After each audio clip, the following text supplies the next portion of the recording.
بسم اللہ الرحمن الرحیم رب اشرح لی صدری ویسر لی امری واحلل عقدۃ من لسانی یفقہوا قولی۔ محترم سامعین، ناظرین و ویورز، السلام علیکم ورحمۃ اللہ وبرکاتہ۔ اللہ تعالیٰ آپ کو، آپ کے اہل خانہ کو ہمیشہ اپنی حفظ و امان میں رکھے، آمین۔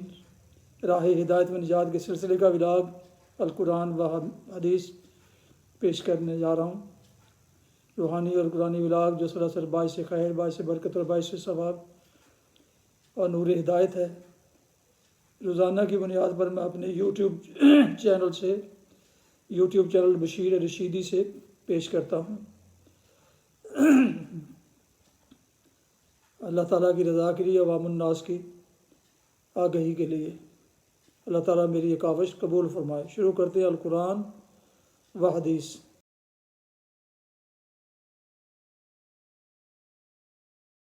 اعوذ باللہ من الشیطان الرجیم، بسم اللہ الرحمن الرحیم۔ الم تر انا ارسلنا الشیاطین علی الکافرین تعزهم عزا فلا تعجل علیہم انما نعد لهم عدا یوم نحشر المتقین الی الرحمن وفدا ونسوق المجرمین الی جہنم وردا لا یملکون الشفاعۃ الا من اتخذ عند الرحمن عہدا۔ صدق اللہ العظیم۔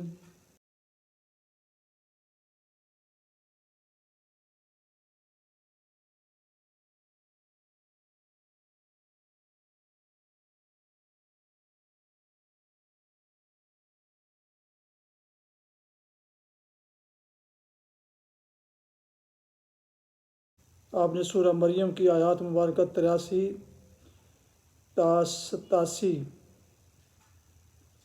کی تلاوت سماعت فرمائی، اس کا اردو ترجمہ پیش کرتا ہوں۔ الم تر انا ارسلنا الشیاطین علی الکافرین تعزهم عزا۔ کیا آپ دیکھتے نہیں ہو کہ ہم نے ان منکرین حق پر شیاطین چھوڑ رکھے ہیں جو انہیں خوب خوب مخالفت حق پر اکساتے ہیں؟ اچھا، تو اب ان پر نزول عذاب کے لیے بےتاب نہ ہوں، ہم ان کے دن گن رہے ہیں۔ وہ دن آنے والا ہے جب متقی لوگوں کو ہم مہمانوں کی طرح رحمان کے حضور پیش کریں گے اور مجرموں کو پیاسے جانوروں کی طرح جہنم کی طرف ہانک کر لے جائیں گے۔ استغفر اللہ۔ اس وقت لوگ کوئی سفارش لانے پر قادر نہ ہوں گے بجز اس کے جس نے رحمان کے حضور سے پروانہ حاصل کر لیا ہو۔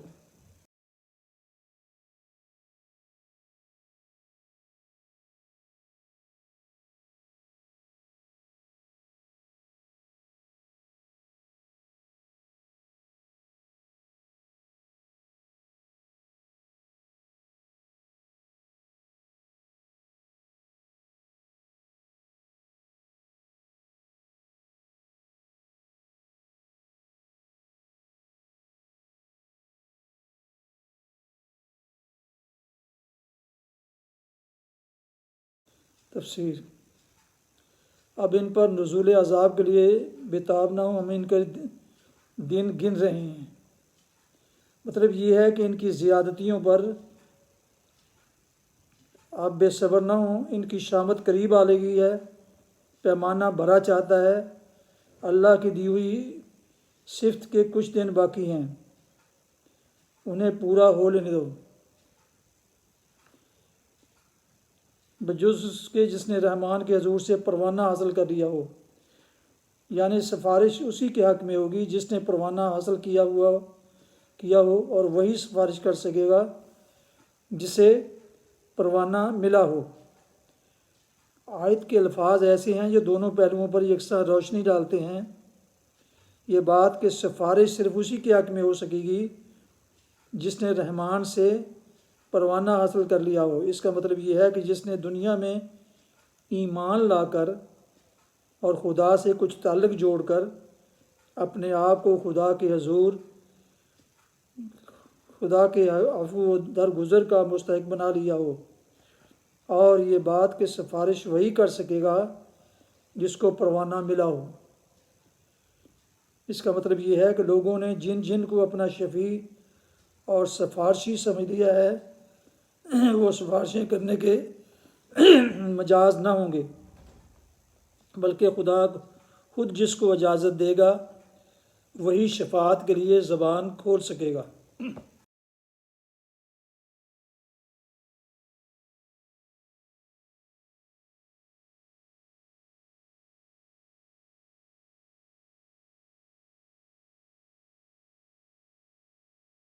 حدیث مبارکہ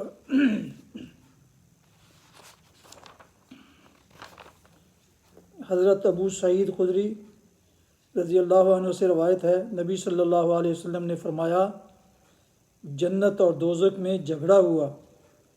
جہنم نے کہا، میرے اندر سرکش اور متکبر انسان ہوں گے، اور جنت نے کہا، میرے اندر کمزور اور مسکین لوگ ہوں گے۔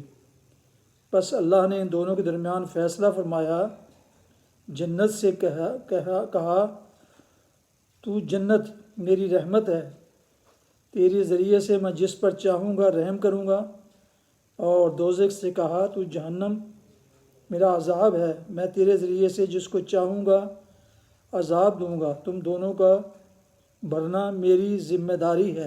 استغفر اللہ۔ صحیح مسلم کتاب الجنہ وصفہ نعیمہا، حدیث نمبر 2847 فوائد میں۔ حدیث میں ضعفاء و مساکین سے مراد وہ اہل ایمان و تقوی ہیں جو صبر و قناعت سے زندگی گزار دیتے ہیں، لیکن دنیا کمانے کے لیے مکر و فریب سے کام نہیں لیتے۔ حدیث میں ان کے لیے بشارت ہے۔ ان کے برعکس اللہ کے احکام سے سرتابی کرنے والے جبابرو متکبرین کے لیے جہنم کی وعید ہے۔ اب یہ انسان کی اپنی پسند ہے کہ وہ ان قسموں میں سے جس قسم میں چاہے اپنا شمار کروا لے۔ جنت اور دوزخ کا یہ مکالمہ کوئی ناممکن بات نہیں ہے۔ اللہ تعالیٰ کے لیے ان کے اندر ادراک و شعور پیدا کر دینا جس سے وہ باہم بحث و تکرار کریں کوئی مشکل کام نہیں ہے۔ اس لیے اس قسم کی احادیث کی تعویل کی چندہ ضرورت نہیں ہے، انہیں اپنے ظاہر پر ہی معمول کیا جائے۔ یہ روایت مسند میں 79/3 میں تفصیل کے ساتھ آئی ہے، اور صحیح بخاری کتاب التفسیر میں ابو سعید خدری رضی اللہ عنہ کی روایت سے زیادہ مفصل حضرت ابو ہریرہ رضی اللہ عنہ سے مروی ہے۔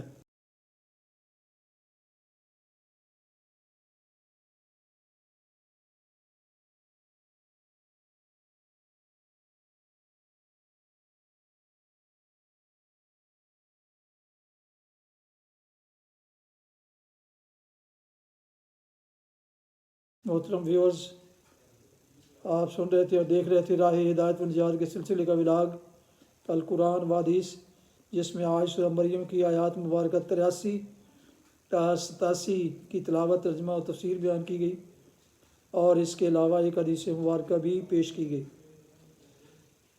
یہ روحانی اور قرآنی ولاگ جو سراسر باعث خیر، باعث برکت، باعث ثواب، نور ہدایت، یہ میں نے اپنے یوٹیوب چینل بشیر رشیدی سے پیش کیا۔ اگر آپ نے ابھی تک اس چینل کو سبسکرائب نہیں کیا تو ضرور کیجیے گا، اور اگر پسند فرمائیں تو دوستوں سے شیئر کر کے، لائک کر کے بیل آئیکن کو بھی پریس کر دیں، تاکہ آنے والے ایسے روحانی اور قرآنی نوٹیفیکیشنز آپ تک اور دوستوں تک باقاعدہ اور بر وقت پہنچتے رہیں۔ اللہ تعالیٰ آپ کا آمین ناصر ہو، آمین۔ اپنا بہت خیال رکھیے گا، اپنی دعاؤں میں پاک وطن، والدین، آباء و اجداد، اعزہ و اقارب دوستوں کے علاوہ اس ناچیز کو بھی ان میں شامل فرمائیں تو بہت شکر گزار ہوں گا۔ اللہ آپ کو، آپ کے بچوں کو، اہل خانہ کو ہمیشہ خوش رکھے، آباد رکھے، شاد باز رکھے، آمین۔ السلام علیکم ورحمۃ اللہ وبرکاتہ۔ پاکستان زندہ باد۔ اللہ حافظ۔